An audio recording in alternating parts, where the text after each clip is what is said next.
What's up, everybody? Welcome to another episode of the JuiceBox presented by Lock City. It is Trey here with you today, and I hope that you guys are having a great start to the week and ready to end the week well. It's Friday. Let's get into it. This is episode number 68. We'll be getting into the MLB today. But before we do that, just a reminder, you can join our premium tier Discord at wap.com/LockCity for $5 per month, giving you instant access to every cheat sheet across every major sport that is active, access to premium picks from all 9 of our pro cappers, and tons of sports-specific and stat-specific data points on a daily basis to help you become a better sports bettor. That is wap.com/LockCity, and that'll give you instant access for just 16 cents a day.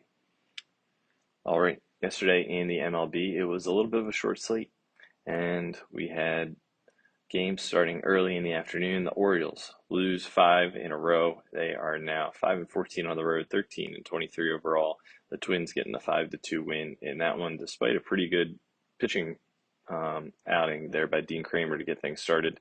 Orioles bullpen fell apart late in that game. The Rangers lose to the Red Sox. They get shut out 5-0 in Boston. Jack Leiter picking up his second loss of the year. He's now 2-2 with a 5.09 ERA. The White Sox get shut out by the Royals 10-0.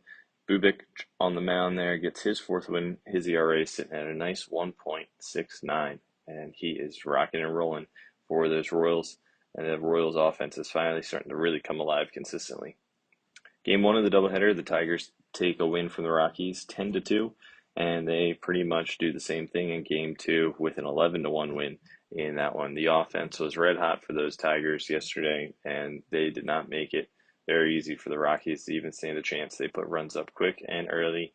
Casey Mize picking up the win. He's now 6-1, and Kaider Montero picking up a win in Game 2. Phillies were at the Rays, and they end up with a 10th inning win. The final in this one, 7-6, even though the Rays out-hit the Phillies 14-9. Elsewhere, free baseball also going on in Atlanta. The Braves get a walk-off win at home over the Reds, 5-4 in this one. The last 2 games of the night out on the West Coast, the Blue Jays take an 8-5 win over the Angels. Chris Bassett picking up his third win on the year. He's now sitting at a 3.35 ERA. And the Dodgers slump a little bit here in their first game back out on the West Coast to the D-backs. 5-3 is the final in this one. Brandon Pfaadt picking up his 6th win on the year, 3.28 ERA. Yoshi Yamamoto 4-3 now on the year with 1.80 ERA. But it was Moreno grand slam that really turned the tides here for the D-backs and sealed the deal. All right, so that was our Thursday slate in the MLB. And we're going to get ready and start to break down the Friday slate. We are excited to see what we have here. But before we get into that, let me tell you a little bit about the research that I'm about to do. I'm going to be using Daily Sheets. Daily Sheets is an awesome web-based platform that can really help you become a better sports bettor by giving you in-depth player and game analysis for major sports. We are deep in the heart of the MLB season right now. We've been covering NBA, and we have soccer and tennis and volleyball available right now. In football season, there's football as well. For baseball, you can see player props and top picks across 9 major categories, including homers and nerfies. You get full game analysis for every single game, breaking down the predicted lineups for the day, giving them projections, giving you their average over the last 5 and 10 games. We also have matchup history and streaks to point out who's hot, who's not, and who might be that diamond in the rough so that you can put together your best picks and maybe even parlays for the day. So that is Daily Sheets, and you can find all the information that I'm about to access for yourself by going to sheet.today/MLB and checking it out. All right, so let's see what the slate holds for us today. Getting things started, 6:40 start in Pittsburgh. The Pirates are hosting the Braves, and the Braves are minus 148 on the money line. The total in this game is set at just 9. And on the mound for the Braves, we have Bryce Elder going, pitcher to be announced for the Pirates. Bryce Elder has made a few appearances here versus some of these Pirates batters, but nothing to really speak of. Coming into this game for the Braves, Matt Olson and Eli White are both red hot and consistent, both having hit streaks. Matt Olson on a 4-game hit streak, and Eli White is on a 6-game hit streak. For the Pirates, not a lot of major streaks going on. Andrew McCutchen and Ke'Bryan Hayes have both had hits and covered their total bases in their last 2, but otherwise, it has been a little bit of a struggle for that Pirates offense, and we don't expect to see a whole ton of offense, no matter who's on the mound most nights for them. The Braves are 18 and 19 coming into this one, but just 6 and 13 on the road. They did start out the year on a rough kind of slide there and have been picking it up, but the numbers have shown that they are struggling a little bit away from home. The Pirates, on the other hand, haven't really been great at home, 7 and 12, and rank towards the bottom of the league in our overall projections. In Detroit, the Tigers will be hosting the Rangers. The Tigers are minus 270 favorites in this one, and the total in this game is set at just 7.5. Patrick Corbin is on the mound for the Rangers, and Tariq Skubal on the mound for the Tigers. That seems like a massive, massive money line spread between the Tigers and the Rangers in this one. Minus 270 to the Tigers, plus 220 for the Rangers. Tigers did play a doubleheader yesterday. They did have to travel. I know they got Skubal on the mound, who's been pretty good, but Patrick Corbin's been like super freak ever since he got bit by that spider and has not been Patrick Corbin of old. That might be worth a sprinkle. That's a really nice price for a Rangers offense, which can get hot and can hit the ball pretty well. Let's take a look at the matchup history versus these two pitchers. Patrick Corbin has seen a few of these Tigers before. Torque has gone 2 for 3 with a homer against him. Gleyber Torres 4 for 11 with 2 home runs. Javier Baez 7 for 23 with 2 home runs. On the other side, Skubal has seen this Rangers line up for about 3 or 4 starts. Corey Seager is 6 for 9 against him lifetime. Marcus Semien 3 for 7 with a homer. Wyatt Langford 2 for 5. Adolis Garcia 4 for 11. Jonah Heim 3 for 10, but he's got a homer as well. So I wouldn't say that this is an instant win necessarily for Skubal and the Tigers. I would really consider maybe even taking the run line here for the Rangers plus 1.5. That is almost at even money. Just seems like insane value and a little bit of an overreaction by the books here just because Skubal's on the mound. 6:45 start in DC. The Nats are hosting the Cardinals, and the money line favors the Nats here just a little bit, minus 112, and the total in this game is set at 8.5. On the mound for the Cardinals, Eric Fedde and Mitchell Parker going for the Nats. Fedde has struggled a little bit this year. His ERA is up around 4.78, and he has not really seen too many of these Nationals hitters in the past. Mitchell Parker is sitting at a 3.48 ERA, and he also has a very limited history versus this Cardinals offense. The one time that he did start against them, he shut down the majority of their offense, only allowing 1 hit to 3 batters. In terms of some streaks coming into this game, the Cardinals have a few guys who have been hot. Brendan Donovan's back on an 8-game hit streak, and he scored yesterday in their previous game. Pedro Pages, he is on a 2-game hit and total base streak. For the Nats, on the other side, C.J. Abrams continues to be hot. He's stolen a base in the last 2. James Wood has had a hit and covered his total bases in the last 7. And is always a threat to go deep. Luis Garcia with hits in his last 2 games as well. The Brewers are at the Rays down in Florida. 7:05 start here. The total is set at 9.5, and the Brewers are slight favorites in this one, minus 112. On the mound, Jose Quintana for the Brewers and Zach Littell for the Rays. Quintana has been awesome to start this year, 2.83 ERA. He's not striking out a whole lot of guys, but he is just pitching, and he's pitching smart, and he's getting outs. He's faced a few of these guys before. Jose Caballeros, 2 for 2. Yandy Diaz, 3 for 5. Brandon Lowe, 1 for 3. On the other side, Zach Littell has only made 1 appearance versus the Brewers, and he's only seen about half of the lineup that they currently have. Rhys Hoskins, 1 for 2, and Christian Yelich, just 1 for 3. Coming into this game for the Brewers, there are some questions about who's going to be where in their lineup. It looks like there's a possible move coming, but Rhys Hoskins is on an active base, total base and hit streak, 3 games for him. On the other side, this Rays offense has been pretty good and finished their last series with a lot of guys being a part of the offense. Arenado's had a hit in his last 3, and that's really the only streak, but almost everybody had a hit in the last game. The Cubs are in Queens, and the Mets are hosting this one. Total is set at 8, and the money line is towards the Mets here, minus 155. On the mound for the Cubs, Jameson Taillon and Clay Holmes going for the Mets.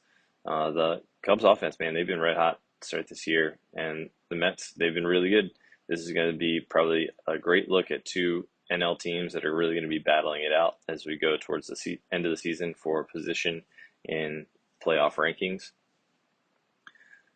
Jameson Taillon has faced this Mets lineup a few times, and Francisco Alvarez, Brandon Nimmo are only two that really have had what we would maybe indicate as positive numbers against him, 2 for 3 and 2 for 8 respectively. A lot of guys, though, have been able to take Taillon deep. Francisco Alvarez, Brandon Nimmo, Pete Alonso all have homers against him in their past, despite not a lot of hits being allowed by the right-hander. Clay Holmes has also seen a few of these Cubbies. Carson Kelly, 1 for 2. Justin Turner, 3 for 7 with a homer. Nico Hoerner, 1 for 3 with a homer. So it's going to be interesting to see which pitcher here can really dominate, which pitcher here is going to get taken by both of these offenses, which can be absolutely lethal if you make some mistake pitches. You can leave the ball in the middle, catching too much of the plate. Coming into this game, Nico Hoerner's on a 3-game hit and total base streak. On the other side for the Mets, Francisco Lindor, Juan Soto both had great games in the end of their last series. Nimmo also had a hit. Jeff McNeil had a hit. And Tyrone Taylor's coming in on a 4-game run streak. So he might be something to look at. Have to see what his price is to score a run in this one. The Guardians are hosting the Phillies. The total in this game is set at 8 for the 7 o'clock start. And the Phillies are minus 122 favorites. On the mound for the Phillies tonight, Aaron Nola and Gavin Williams going for the Guardians. Both pitchers kind of struggling to start the year. ERAs are up a little bit. Aaron Nola with a 4.61 ERA, Gavin Williams with a 5.06. But, these are both veteran pitchers who know how to get it done and have the stuff to do it if they can get their head on straight and make their pitches execute. Aaron Nola has made about 2 starts versus this Guardians lineup, but only about half the lineup is active that he has faced. Stephen Kwan and Carlos Santana have both really done well against him. Kwan's 3 for 3 with a homer. Carlos Santana 2 for 4 with a homer. On the other side, Gavin Williams has just 1 start against the majority of this Phillies lineup, so nothing to really get too excited about. Alec Boehm has gone 2 for 2, and Bryce Harper and Trey Turner with a hit apiece off of him in their 1 game that they've seen him. Coming in, Stott, Turner, both hot. Schwarber hot, all on hit streaks. Turner in his last 7, Schwarber in his last 4. Alec Boehm at the bottom, he's scored in his last 4 and has hits and total bases covered in his last 5. Brandon Marsh also being a little dangerous down there at the bottom of the lineup with hits in his last 3. For the Guardians, Stephen Kwan's coming in on a 6-game hit streak and scored in his last 3. Daniel Schneemann hits in his last 2, total bases in his last 2, and has runs scored in his last 6 games for the Guardians. Jose Ramirez, Carlos Santana, both on 3-game hit streaks. Bo Naylor, 2-game hit streak coming into on this one. So that Guardians offense does look like it's a little bit hot right now. This game is in Cleveland, so slight edge there being at home. And with Aaron Nola on the mound struggling a little bit to start this year, maybe this is a spot to back the Guardians. I have to take a look, see what kind of lines we can get, but it might even be just a place to look at for offensive props. This seems like a spot where hitters might be able to just rack some hits up against these struggling pitchers. The White Sox in the 7:40 time slot here hosting the Marlins. The Marlins are minus 148 favorites, and the total here is set at 8. On the mound, Max Meyer going for the Marlins, 3.92 ERA for the right-hander. And Bryce Wilson going for the White Sox, sitting at a 5.5 ERA. Coming into this one, the Marlins offense doesn't have a whole lot of streaks going on. Jesus Sanchez has a 2-game RBI streak, and Agustin Ramirez is on a 3-game hit and total base streak. But some cold bats there otherwise. But you got to remember these Marlins were just facing Dodgers, and the Dodgers pitching was doing pretty well down there in that series. On the other side, the White Sox have a few guys who have produced in the last couple of days, but the only really major streaks coming into this one would be Luis Robert. He's on a 2-game hit and a 2-game total base streak. Vaughn, Medrath, and Palacios both collecting a hit in their last game. Not a lot of matchup history here, but I think this definitely looks like a game that the Marlins could and should win. They're just 14-22 and near the bottom of the league, but this White Sox team is just not super good. So you really think that the upside of this Marlins offense, and Max Meyer having a pretty decent start to the year definitely would favor the Marlins here in this one. The Red Sox are in Kansas City. 7:40 start at Kauffman Stadium, and the total in this one's set at 9. The Red Sox are slight favorites here, -118. Pitcher to be announced for the Red Sox, but Michael Lorenzen will be going on the mound for the Royals. He has limited history here versus the offense of the Red Sox. So let's go ahead and just take a look at streaks coming into this game. Devers was really active, big part of their last game with hits and home runs and total bases and RBIs and you name it, he even stole a base. So he is coming into this one in a good place. Narvaez is on a 3-game hit and total base streak coming into this one. Sede and Rafaela is on a 2-game hit, total base, and run streak. So some good things going on there for the Red Sox offense, but this Royals offense has really pulled it together. And they come into this kind of, I think, on a red hot. That Baltimore series was kind of a catalyst moment for them. They really have just been putting up a lot of runs in every series ever since. So looking for them to stay hot. Jonathan India is on a 5-game hit streak. Bobby Witt has recorded an RBI in his last 5 games. Vinny Pasquantino, a 3-game hit and total base streak. Miguel Garcia is on a 2-game hit and total base streak, as well as Michael Massey. Drew Waters, 2-game hit and total base streak. He's also stolen a base in his last 2. And Freddie Fermin, bottom of the order, but getting it done, 2-game hit streak as well for him. So tough spot here, but might have to back the Royals depending on who the Red Sox end up putting out on the mound in this one. I think I'll wait to see for that. 8:10 start in Houston. The Astros are hosting the Reds. The total on this one set at just 7.5, and the money line is -180. On the mound for the Reds, Nick Martinez going against Hunter Brown for the Astros, and Hunter Brown, he's been awesome to start this year. Ever since he's kind of adjusted his pitch arsenal, he's been really tough to hit, and you just look to see if he can continue that as he goes into this one. He hasn't had a lot of matchup history here versus this Reds offense. So let's go ahead and take a look at how Nick Martinez has done versus the Astros. And there's some guys here at the top of the list that have seen him and done pretty well. Jose Altuve, 7 for 30 lifetime. Christian Walker, 4 for 9 with a homer. Mauricio Dubon, 2 for 3. So definitely some guys who can get the bat to the ball there off the right-hander. And the Astros come in as a hotter team looking at the current streaks. We have a lot of guys who are on hit streaks. Christian Walker's on a 4-game. Yanni Urdira is on a 6-game. Jake Myers on an 8-game hit streak. Brendan Rodgers has scored in his last 2, so a lot of really positives going on there for that Astros team. On the Red side, we got some guys who have been doing well as also.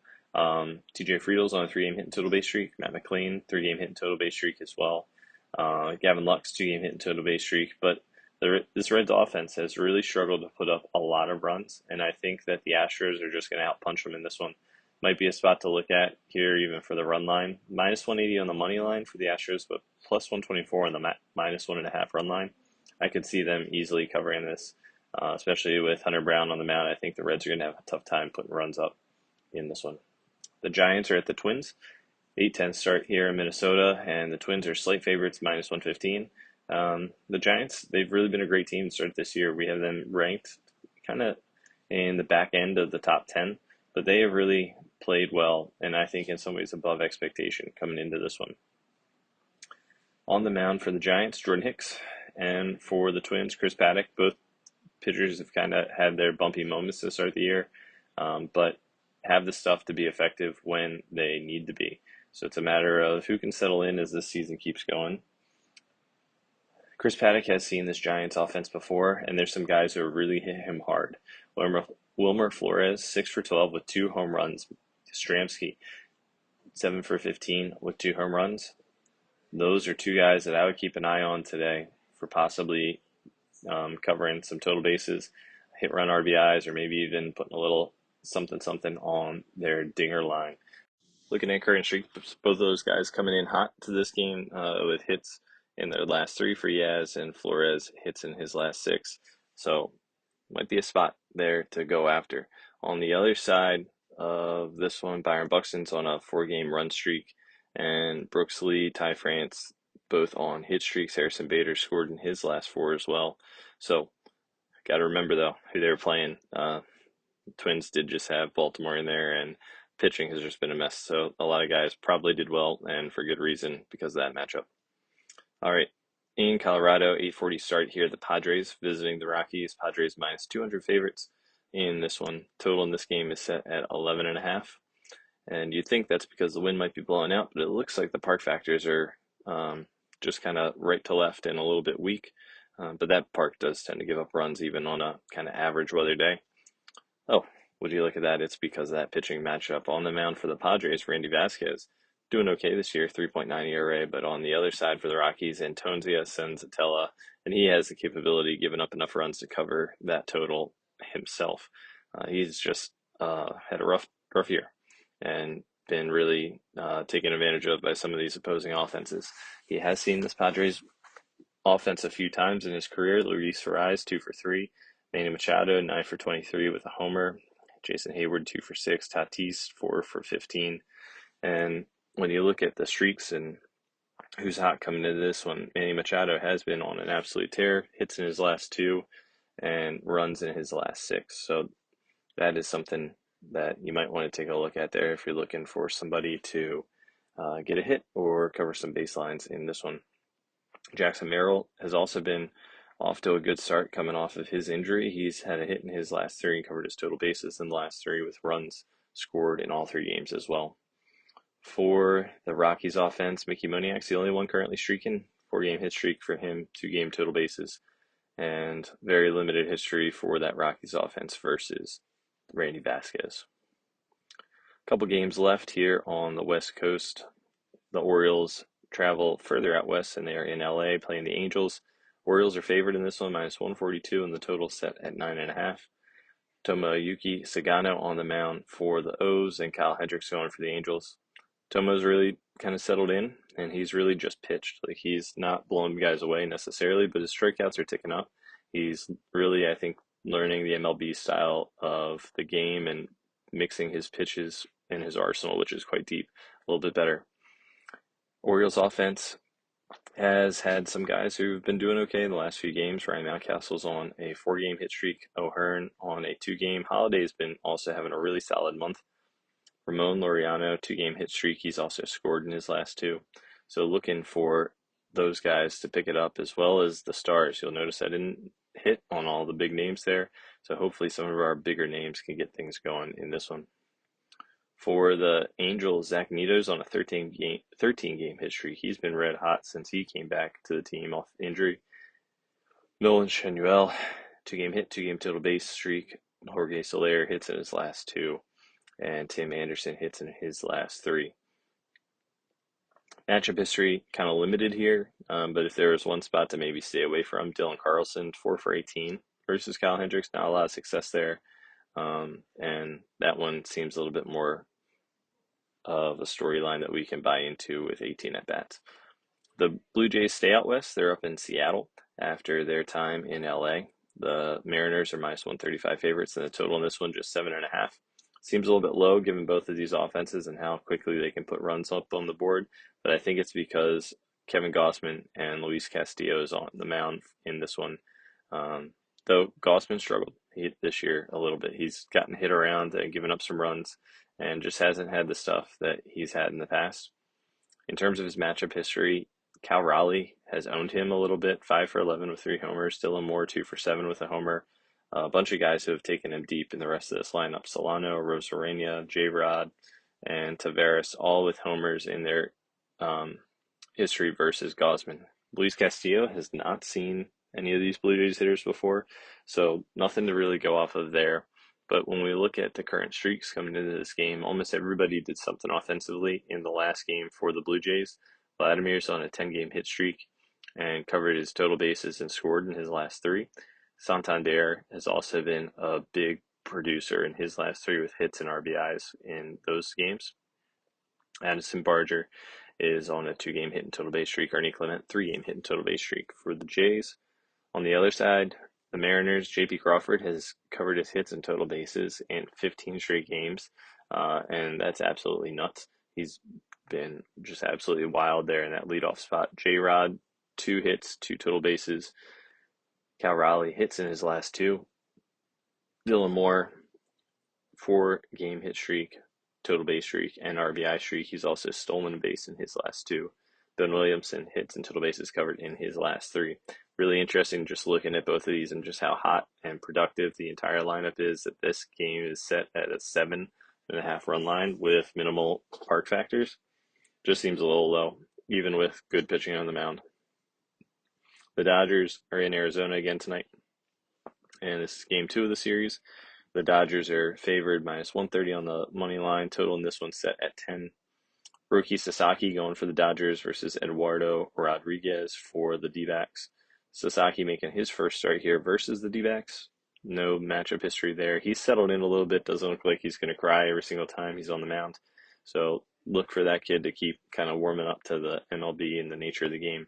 On the other side, Eduardo Rodriguez has seen this Dodgers lineup. Freddie Freeman, 6 for 12 with a homer. Enrique Hernandez, 5 for 11 with a homer. Chris Taylor, 4 for 9. Conforto, 2 for 5 with a homer. Shohei, 3 for 13, but he's also gone deep off the left-hander. Coming into this game, Shohei has covered his total bases in the last 6 and runs in his last 4. Will Smith is on a 2-game hit and total base streak. Andy Page is on a 5-game hit streak and has knocked in a run in his last 2. For the D-backs, not a lot of streaks going on, but a lot of guys who were productive in yesterday's game. The Yankees are in Sacramento. This is our last game of the night, 10 o'clock start. The Athletics hosting the Yankees. Total in this one's just 10.5. On the mound, Will Warren going for the Yankees and Osvaldo Bido for the Athletics. Again, with both of these offenses, that 10.5 line doesn't really seem all that high, especially given the nature of this ballpark playing like a minor league ballpark that it is. Coming into this game, not a lot of active streaks going on. Cody Bellinger on a 5-game hit streak, and that's about it for the Yanks. On the other side, a lot of guys who were productive in their last game of the series for the Athletics. Jacob Wilson, JJ Bleday, Lawrence Butler, Luis Urias, all being active in that last game, getting themselves on the board. Soderstrom comes in red hot, 5-game hit streak. He scored in his last game as well. And Michael Andujar, 2-game hit streak, 3-game RBI streak coming in for him. Alrighty, and that's your MLB slate for this Friday.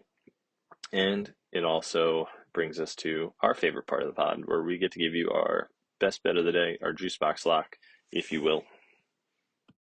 Since the beginning of the pod, the JuiceBox Locks are 21 and 18 overall, and up almost 15 units. If you are a $100 better, that'll put you up close to $1,500. Yesterday, we cashed Casey Mize strikeouts thanks to Claw. Shout out for a great pod and a good pick there. So today, let's go ahead. We're going to go back to that Giants-Twins game, and we're going to go ahead and back Wilmer Flores here, DH in this one most likely. He's, again, been red hot, 6-game hit total base streak, RBI, and runs scored in his last 2. So we're going to take him on his hit run RBI line over 1.5 for plus 100. That's available at MGM right now, and it is minus 105 elsewhere if you don't have MGM. So that's going to be Wilmer Flores over 1.5 hit run and RBI. And I think this is going to be something that we cash rather early. I'd be pretty surprised if this one doesn't hit, especially given the pitching matchup with Paddock on the mound there and his history versus him. We could see this one cash in one swing possibly. Alrighty. Happy Friday, folks. Let's go have ourselves a day. This is Trey signing off. Peace.